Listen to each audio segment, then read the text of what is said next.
আজকেও মানুষ বিএনপিকে যতটুকু ভালোবাসে তার চাইতেও বেশি জিয়া রহমানকে ভালোবাসে, তার আদর্শকে ভালোবাসে। এবং আমাদের দলের মহাসচিব মির্জা ফখরুল ইসলাম আলমগীর সাহেব, তিনি গর্ব করে অনেক নেতার সামনে বলেন যে এই মনির চেয়ারম্যানদের মতো লোকেরা দলে আছে বিদায়ী দল এখনো ঠিক আছে। বাংলাদেশের মধ্যে আমি একজন ব্যক্তি বিরল যে আমি কারাগারে বন্দী থাকা অবস্থায়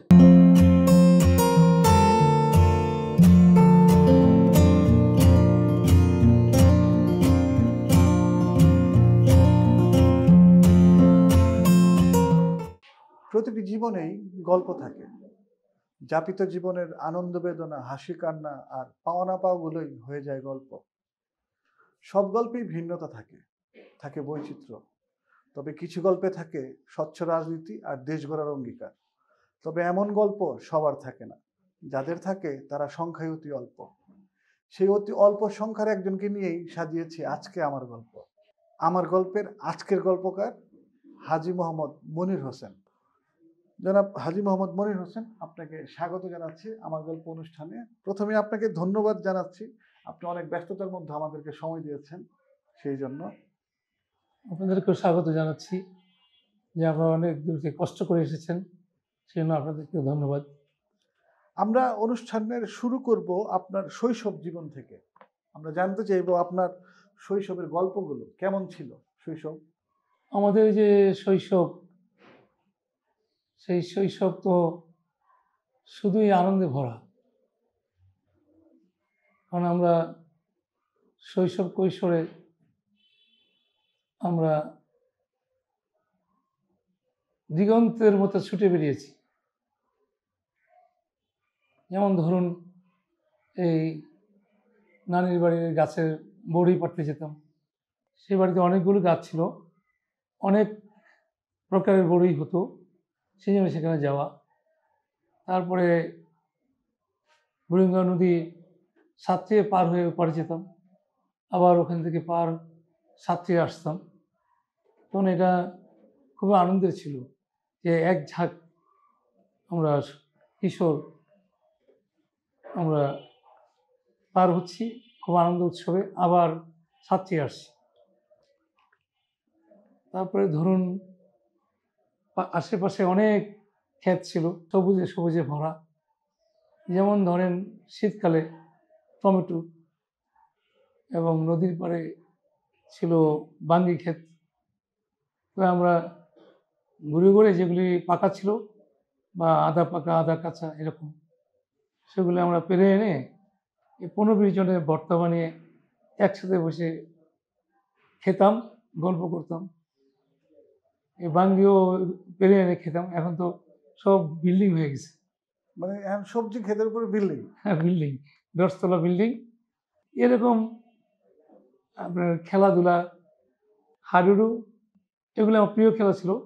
তার পরবর্তীতে যখন একটু বড় হই তখন ফুটবল খেলা আমার খুব ফেভারিট ছিল। তো খুব ভালো খেলতে পারতাম ওই সময়। আমি লম্বা ছোট হলেও গায়ে অনেক শক্তি ছিল। আচ্ছা, 2-4-5 জনে আমাকে ধরে রাখতে পারতো না।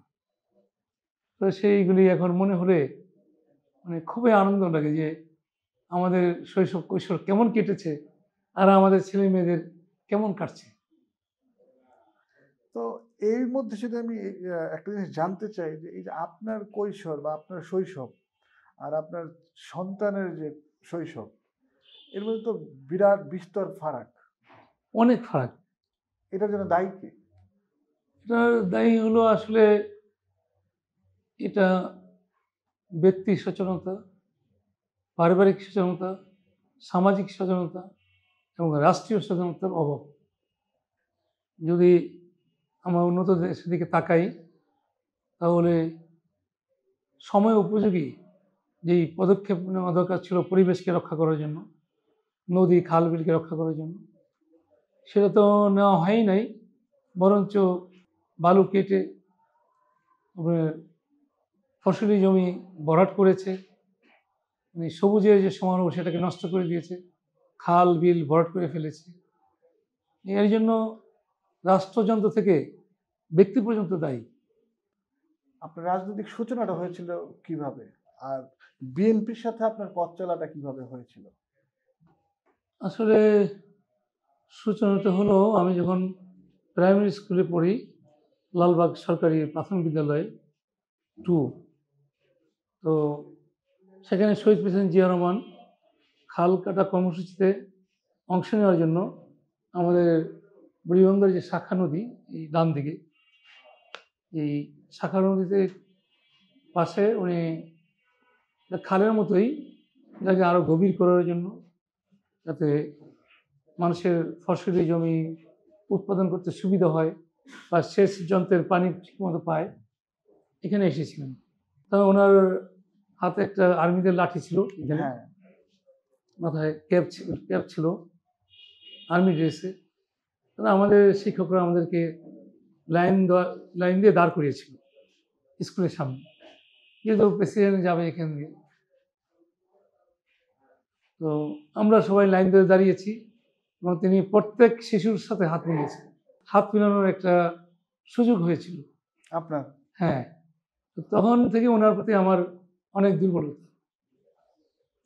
এরপরে যখন আমরা উচ্চ বিদ্যালয়ে পড়ি, তখন ছাত্রদল নামক সংগঠনের উদ্ভব হয়।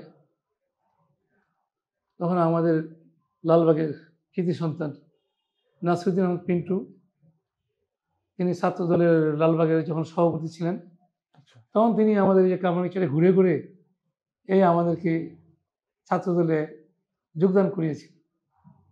তখন আমি ইউনিয়নের এই সুলতানগঞ্জ ইউনিয়নের প্রেসিডেন্ট ছিলাম ছাত্রদলের। আর আমার একটা ইমিডিয়েট ছোট ভাই, সে ছিল সাধারণ সম্পাদক মোহাম্মদ ইউনুস। তো এই থেকে আমাদের রাজনীতি শুরু আর কি। তাহলে আমরা বলতে পারি যে যারা নাসিরুদ্দিন আহমেদ পিন্টুর হাত ধরেই হ্যাঁ, আপনার রাজনীতির পথ চলা শুরু হয়। এটা দীর্ঘ জি। সময় আপনারা ক্ষমতার বাইরে ছিলেন, বিরোধী দলের রাজনীতি করেছিলেন। এই লম্বা সময়ে অভিজ্ঞতাটা কত কঠিন ছিল? আমাদের দল বিএনপি সহ বিরোধী দল সবাই দীর্ঘদিন এই 17 বছর বাড়িঘর ছাড়া ছিল, মামলা হামলায় জর্জরিত, গুম খুন ইত্যাদি শিকার হয়েছে। এই যে বিগত দিনে যে শুধুমাত্র বিএনপি রাজনৈতিক দল একটা, সেটা করার কারণে তাকে টার্গেট করা হয়েছে। জি, তো এখন আওয়ামী লীগ ক্ষমতায় নাই, তো এখন বিএনপি বাংলাদেশের একটা লিডিং পজিশনে আছে। যদি নির্বাচন হয় তো ধরাই যায় যে বিএনপির ক্ষমতা আসার সম্ভাবনা সবচেয়ে বেশি। হ্যাঁ, যদি অবাধ সুষ্ঠু নিরপেক্ষ নির্বাচন হয় সেরকমটাই ধরা যায়। আচ্ছা, তো এই অবস্থায় এখন যারা আওয়ামী লীগ করছে, যারা কোনো ধরনের অপরাধের সাথে জড়িত না, তো বিএনপি কি তাদেরকে টার্গেট করবে শুধুমাত্র রাজনীতি করার কারণে? অ্যাকচুয়ালি যারা আমরা লিডিংশিপে আছি, আমাদের চিন্তা চেতনা অনেক বড়, যে যারা অপরাধ করেছে দীর্ঘ এই 16-17 বছরে, তাদেরকেই শুধু আইনের আওতায় এনে বিচার করে। আমরা নিজের হাতে আইনকে হাতে তুলে নিতে চাই না। আর এমন অনেক লোক আছে যারা আওয়ামী লীগ করছে, কিন্তু কখনো কোনো দুর্নীতি, চাঁদাবাজি অথবা কোনো দাঙ্গা হাঙ্গামায় জড়িত না। তো তারা নির্ভয়ে আছে, তারপরেও তারা অনেক সময় আশঙ্কা করে যারা আমাদের গ্রাসরুট লেভেলের কর্মী আছে তাদের দ্বারা আক্রান্ত হতে পারে কিনা আশঙ্কায় থাকে। এটা থাকা স্বাভাবিক, কারণ আমাদের যত যাদবকর্মী হত্যা হয়েছে আর যত নির্যাতিত হয়েছে, মানে এটা ভাষায় প্রকাশ করার মতো না। কারণ আমার এই থানার সিনিয়র সহসভাপতি হাজী আব্দুর রশিদ, উনি প্রায় ওনার বয়স 90 আপ,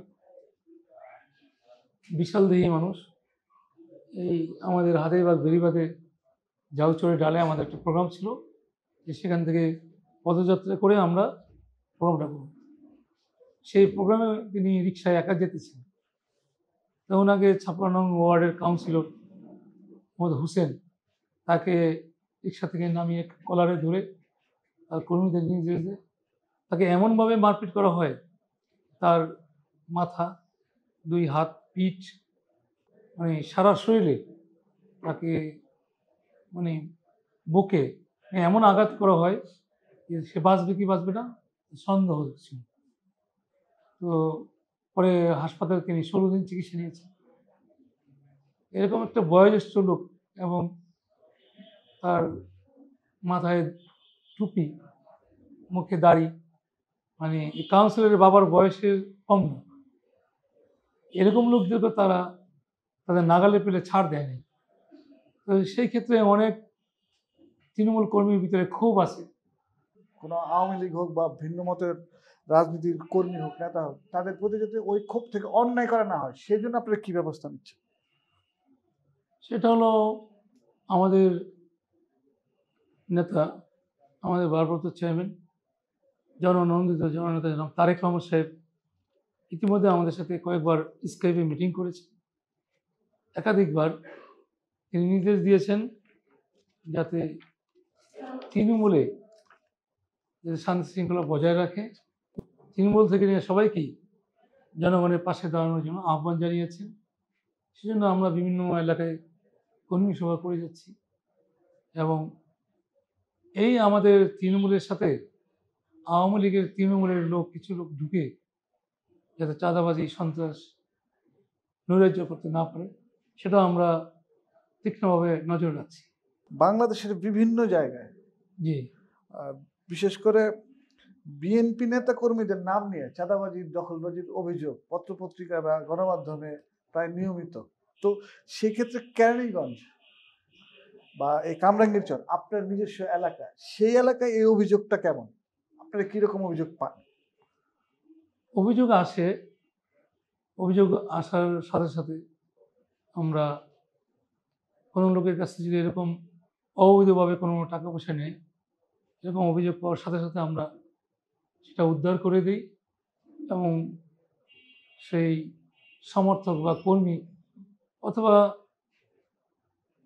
আশ্রিত যারা মেইনটির মধ্যে মিশে গেছে কর্মী হিসেবে, সেরকম লোকই বেশি, তাদেরকে আমরা শায়েস্তা করি এবং কোনো লোকের কাছ থেকে কোনো চাঁদা না নিতে পারে সেটা আমরা প্রতিনিয়ত মাইকিং করে এবং নিজেরা মিটিং করে বিভিন্ন কর্মী সভা করে আমরা ব্যবস্থা নিচ্ছি। তবে এই পট পরিবর্তনের পরে জি এটা যেভাবে শুরু হয়েছিল জি সেটা আমাদের তৎপরতার কারণে অনেকাংশে কমে গেছে। এখন আমার কামরাঙ্গীরচরে এটা নাই বললেই চলে। স্বাধীনতার 53 বছর হয়ে গেল। সাধারণ মানুষের যে রাজনৈতিক অভিজ্ঞতা হয়েছে আমাদের, তো রাজনৈতিকদের বিষয়ে এটা খুব ভালো দৃষ্টিভঙ্গি না। হ্যাঁ, আপনার সাথে একমত। সাধারণ মানুষ রাজনৈতিক নেতাকর্মীদের ব্যাপারে, নেতাদের ব্যাপারে খুব ভালো দৃষ্টিভঙ্গি রাখে বলে মানে অভিজ্ঞতাটা খুব সুখকর না। এর কারণ কি? এর কারণ হলো যে স্বাধীনতা পরবর্তীকালে যখন রাষ্ট্র ক্ষমতায় শেখ মুজিবুর রহমান সাহেব আসেন, বাংলাদেশ আওয়ামী লীগ ক্ষমতায় আসেন, তিনি ৬ দফা আন্দোলনে এদেশের জনগণকে যেই আশার বাণী শুনিয়েছিলেন, বাস্তবে তিনি ক্ষমতায় আসার পরে সেটা থেকে উল্টা দিকে চলে গেছে। যেমন ধরেন তাদের নেতাকর্মীদের যে বিদেশি যে সাহায্য আসতো একটা যুদ্ধ স্বাধীনতা বিপর্যস্ত যুদ্ধ দেশে বিধ্বস্ত একটা দেশে যে বৈদেশিক যে সাহায্য আসতো তার নেতাকর্মীরা লুটপাট করে নিয়ে যেত। সাধারণ জনগণের মাঝে সেটা পৌঁছতো না। এদেশের মানুষ এটা কখনোই আশা করেনি। সেই শুরু থেকেই মানুষের এই অনাস্থাটা শুরু হয়েছে রাজনীতিবিদদের। এখন এই যে রাজনৈতিক নেতাদের যে কার্যক্রম বা বিভিন্ন কর্মকাণ্ড, মানে মানুষের পক্ষে কথা বলতে বলতে প্রেসিডেন্ট হয়ে যাওয়া এবং আবার সেই প্রেসিডেন্টের আসনে বসে মানুষের অধিকার রক্ষা না করার কারণে যে মানুষ থেকে আবার ছিটকে যাওয়া, সেক্ষেত্রে একজন রাজনৈতিক ব্যক্তির মূল আদর্শ, একটা মূল লক্ষ্য কি হওয়া উচিত? একজন রাজনৈতিক ব্যক্তি বলতে লিডার, লিডার। দলের প্রধান যদি আমি ধরি, তাহলে আপনি দেখেন আমাদের দেশে শহীদ প্রেসিডেন্ট জিয়া রহমান, তাকে আমি সামনে আনতে চাই এই কারণে যখন 25শে মার্চ রাত্রে ঢাকা বিশ্ববিদ্যালয় সহ আশেপাশে এই হত্যাযজ্ঞ চালানো হয়, পাকিস্তান সেনাবাহিনী তারা যখন এই হত্যাযজ্ঞ চালায়, তখন অনেক বাংলাদেশি অফিসার ছিল সেনাবাহিনীতে। তো মেজর জিয়া তার ভিতরে যে একটা দুঃসাহস, মানে অন্যায়ের বিরুদ্ধে, অপশাসনের বিরুদ্ধে, হ্যাঁ, অগণতন্ত্রের বিরুদ্ধে, শোষকের বিরুদ্ধে তার যে একটা মানে সাহস, সে একটা এত বড় বাহিনীর চাকরিজীবী হয়েও সে প্রথম ঘোষণা করেছে আই রিভোল্ট, আমি বিদ্রোহ ঘোষণা করলাম। তাহলে তার বুকের ভিতরে কলিজাটা কত বড় হলে সেটা করতে পেরেছে। শুধু তাই করে নাই, সে পাকিস্তানি এই চট্টগ্রাম এরিয়ার যে কমান্ডার ছিল জেনারেল জাঞ্জুয়া, এবং তার প্রায় 200-250 অন্যান্য র্যাঙ্কের অফিসার, সেনা সদস্য পাকিস্তানি, তাদেরকে জিয়াউর রহমান সেই রাত্রে তাদেরকে হত্যা করেন। এবং পরের দিন তিনি 26শে মার্চ তিনি কালুঘাট বেতারগঞ্জে গিয়ে যে বাংলাদেশের যে স্বাধীনতা ঘোষণা করেছিল, I major Zia declare the independent of Bangladesh, এই যে তিনি একজন ছোট অফিসারের ঘোষণা করেছিলেন, এতে বোঝা যায় যে সে ছোট অফিসার হলেও দেশপ্রেম এবং নির্ভীক, দুঃসাহসী, ন্যায়পরায়ণতা তার ভিতরে প্রবলভাবে কাজ করেছে। এর পরবর্তীতে যেই ঘটনাগুলি পট পরিবর্তন হতে শুরু করলো, এবং এটা জিয়াউর রহমান যে একজন দেশপ্রেমিক এবং জনগণের কাছে খুবই প্রিয় লোক, সেটা সেদিন প্রমাণ হয়েছে। যার কারণে তিনি রাষ্ট্র ক্ষমতায় আসার পরে মাত্র 3 থেকে 3.5 বছর তিনি ক্ষমতায় ছিলেন। এই সময়ে যে যুগান্তকারী পরিবর্তন এনেছেন, যেমন ধরেন বহুদলীয় গণতন্ত্র তিনি চালু করেছেন। এর মধ্যে ডান বাম ইসলামী দল এবং আওয়ামী লীগকে রাজনীতি করার সুযোগ করে দিয়েছেন। শেখ হাসিনাকে এই দেশে আসার জন্য অনুমতি দিয়েছেন। এই বহুদলীয় গণতন্ত্র তিনি উপহার দিয়েছেন, এবং তার যে কর্মযোগ্য বাংলাদেশের জন্য খাল খনন কর্মসূচি এমন ছিল যে কৃষকরা সেই খাল খননের মাধ্যমে 2 গুণ 3 গুণ ফসল উৎপাদন করতে পেরেছিল। এই জন্য এই অল্প সময়ের মধ্যে তিনি দেশকে খাদ্যে শুধু স্বয়ংসম্পূর্ণই করেন নাই, এই দেশ থেকে খাদ্য অন্য দেশে রপ্তানি করেছেন। যে একটা দুর্নাম ছিল যে বাংলাদেশ তলাবিহীন জুড়ি, সেই দুর্নাম তিনি তার কর্মতৎপরতার মাধ্যমে তিনি গুছিয়েছেন। এখানে তার সফলতা, আজকেও মানুষ বিএনপিকে যতটুকু ভালোবাসে তার চাইতেও বেশি জিয়াউর রহমানকে ভালোবাসে, তার আদর্শকে ভালোবাসে। এখন আসবো নির্বাচনী আলোচনায়, মানে আগামী দিনের আপনার এলাকার আপনার নেতাকর্মীদের মধ্যে আগামী সংসদ নির্বাচন নিয়ে সাংসদ হিসাবে আপনারা অংশগ্রহণ করাকে নিয়ে এক ধরনের আগ্রহ দেখা যাচ্ছে। তো এ ব্যাপারে আপনার নিজের বক্তব্য কি হবে?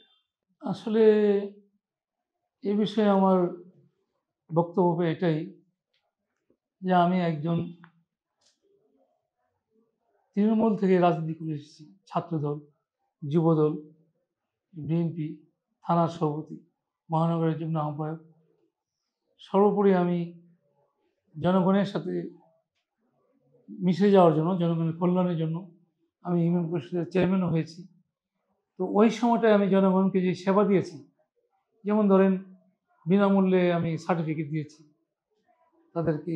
সার্টিফিকেটের মূলত বিনামূল্যে দেওয়ার কথা। হ্যাঁ, দেওয়ার কথা, কিন্তু অনেক মানে ইউনিয়ন এখানে পরিষদের দুর্নীতির চেয়ারম্যান সুযোগ আছে, যে দুর্নীতিটা আপনি করেন নাই। না, করি নাই। আমি বিভিন্ন সেবা কার্যক্রম যা বলে, আমি যেমন ধরেন বিজিএফ কম বা বিভিন্ন খাদ্য কর্মসূচি, এগুলি আমি সফলভাবে সম্পন্ন করেছি। সবচেয়ে যেটা বেশি আমাকে জনগণ ভালোবেসেছে সেটা হলো মানুষের যে সামাজিক নিরাপত্তা, মাদক নির্মূল এবং চাঁদাবাজ নির্মূল করা, এলাকায় ন্যায় বিচার প্রতিষ্ঠা করা, এবং ধনী গরিবের মধ্যে যে বৈষম্য, যে ধনীরা সবসময় যারা গরিব তাদের উপর শোষণ করে, সেটাকে আমাদের সামাজিক তৎপরতার মাধ্যমে সেটাকে কমিয়ে আনা, সাধারণ জনগণের কল্যাণের জন্য যে কাজ করেছি, তো সেখান থেকেই তো অনেক কর্মী জন্ম নিয়েছে। হুম। তো সেই কর্মীরা তারা আশা করতেই পারে যে তিনি চেয়ারম্যান থাকা অবস্থায় আমরা যেই নিরাপত্তায় ছিলাম, আমরা যেই সুবিধা ভোগ করেছি, হয়তোবা তিনি এমপি হলে আরো অনেক বড় কিছু করতে পারে। বাংলাদেশ জাতীয়তাবাদী দল বিএনপি একটি অনেক বড় দল এবং বর্তমান প্রেক্ষাপটে আগামী নির্বাচনে তাদের ক্ষমতা আসার সম্ভাবনা সবচেয়ে বেশি, এটা বলাই যায়। তো স্বাভাবিকভাবে এই দলের মনোনয়ন প্রত্যাশীদের লাইনটাও থাকে অনেক দীর্ঘ। তো এই দীর্ঘ লাইনের মধ্যে থেকে দল আপনাকে কেন বেছে নেবে, আপনার কি মনে হয়? আমার এই জন্য একটা আত্মবিশ্বাস জন্মিয়েছে যে আমি বিগত 16 বছরের আন্দোলন সংগ্রামে আমি 3 বারে 6 বছর কারাগারে ছিলাম এবং বাংলাদেশের মধ্যে আমি একজন ব্যক্তি বিরল যে আমি কারাগারে বন্দী থাকা অবস্থায় আমি সংগঠনকে কারাগার থেকে পরিচালিত করেছি। এমন কোনো মিছিল মিটিং নেই, জনসভা নেই যে আমার পক্ষ থেকে সেখানে অংশগ্রহণ করিনি। কোনো নেতা গ্রেপ্তার হওয়ার পরে তার এই ধরনের কর্মসূচি থাকে না। এবং আমাদের দলের মহাসচিব আমাদের মির্জা ফখরুল ইসলাম আলমগীর সাহেব, তিনি অনেক নেতার সঙ্গে প্রশংসা করেছেন যে মনির চেয়ারম্যানকে আমি কারাগারে দীর্ঘকাল থাকা অবস্থায় তার পক্ষ থেকে যে মিছিল মিটিং আমাদের সভাগুলিতে নিয়ে আসতো, জনসভা বা মহাসমাবেশ, যে এটা অন্য কোনো নেতা কারাগারে যাওয়ার পরে তার রাজনৈতিক কর্মসূচি স্থবির হয়ে পড়ে। সেই জন্য তিনি আমাকে অত্যন্ত ভালোবাসেন এবং এটা গর্ব করে অনেক নেতার সামনে বলেন যে এই মনির চেয়ারম্যানদের মতো লোকেরা দলে আছে বিদায়ী দল এখনো ঠিক আছে। বিগত যে আন্দোলনে এই সরকার পদত্যাগ করে এই সরকার পালিয়েছে শেখ হাসিনা, এর আগে 28 তারিখে যে আমাদের মহাসমাবেশ, এর 3 দিন আগে আমি 25 তারিখে গ্রেপ্তার হয়েছি। গ্রেপ্তার হওয়ার পরেও আমার সাংগঠনিক সক্ষমতা 28 তারিখে আমার 5000 লোক দিয়েছে।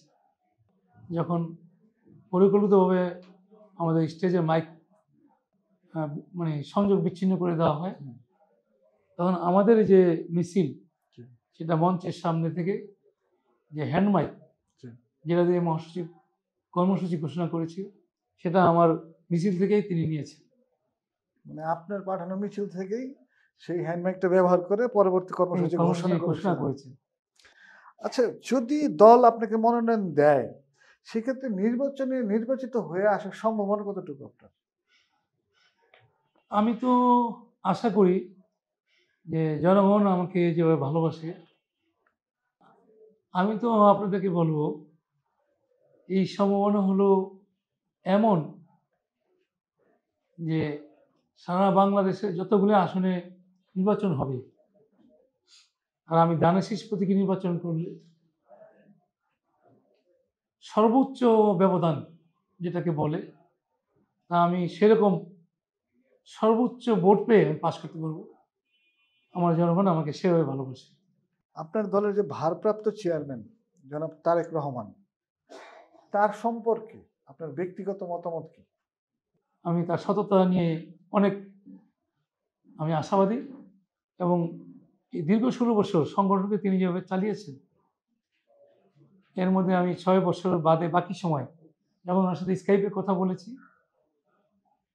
তো তিনি এক কথাই বলেছেন, আমি এমপি আর মন্ত্রী সাবেক চিনি না, আমি চিনি রাজপথে কে অবস্থান করেছে, রাজপথে থেকে যে গ্রেপ্তার হয়েছে, রাজপথে থেকে যে আন্দোলন করেছে, সংগ্রাম করেছে, আমি তাদেরকেই শুধু আগামীতে মূল্যায়ন করব। এবং আমি কারাগারে থাকা অবস্থায় সর্বশেষ আমাদের নেতা আমার পরিবারের সাথে স্কাইপে 15 মিনিট কথা বলেছেন,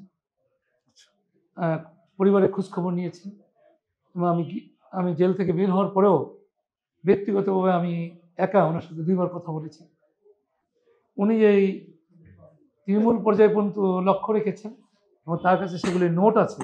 আমার নেতা জনাব তারেক রহমান সাহেবের যে নীতি আদর্শ, আমি মনে করি যে শহীদ প্রেসিডেন্ট জিয়াউর রহমানের একটি মূর্ত প্রতিচ্ছবি তারেক রহমান। ভবিষ্যতের বাংলাদেশ নিয়ে আপনার স্বপ্নটা কেমন? আপনি কোথায় দেখতে চান বাংলাদেশকে আগামী দিনে?